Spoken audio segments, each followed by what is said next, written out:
औरत जो एक बंदा आम दुनिया में है वो जना करेगा ना, उसके लिए शायद मुश्किल हो। जिसने दीन का लिबास अपनाया हुआ है, इसके ऊपर 70 शैतान हमला करते हैं। हाफिज जो हैं, कारी जो हैं, जो मदरसों के उस्ताज हैं, कभी खबरदार छोटी उम्र के बच्चे को भी अपने साथ हो, और बड़े जो हैं वो अपने बच्चों को किसी बड़े के साथ खड़ा ना होने दें। मेरे दरस में छोटे बच्चे हैं, वो मेरे करीब कमरे में भी नहीं आ सकते। ये इमाम अबू हनीफा के पास एक बच्चा दाखिल हो गया, वो बहुत हसीनो जमील था।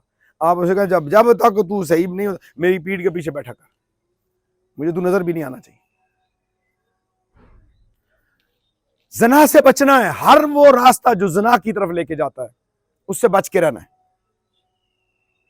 जुमातुल मुबारक की नमाज फजर के बाद खुदा कसम आप फर्ज पूरे करते रहे और गुनाहों से बच गए, कोई मुराकबे नहीं, कोई चीज नहीं, आप नजात जिंदा हो जाएंगे। दूसरा, धोखा ना किसी को देना।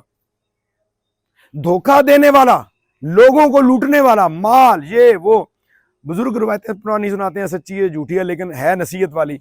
एक कोई डाकू था ना, वो जा रहा था, उसका बच्चा भी साथ था, तो वो अपने बच्चे को कहता है, पुत्र मैं ए घर है ना 4 बारी लुटिया है, 4 बार डाका मारा है। वो कहता अब्बा जी इहदे घर ते चिराग फिर भी पे चल रहा है, साढ़े घर तो रोटी भी खाने की कोई नहीं। आप लूट कर भी कंगाल रहेंगे। गुर्बत को ऐब ना समझना, गुर्बत को ऐब ना समझना, और किसी की गाड़ी और बड़ा उसको देख के ये ना समझना कि ये कामयाब है। अगर आप गरीब हैं लेकिन अल्लाह से डरते हैं, लेकिन गुनाह नहीं करते, लेकिन नबी के वफादार हैं, तो फिर आप तो बहुत अमीर हैं, क्योंकि 40 साल पहले आपने जन्नत में जाना है।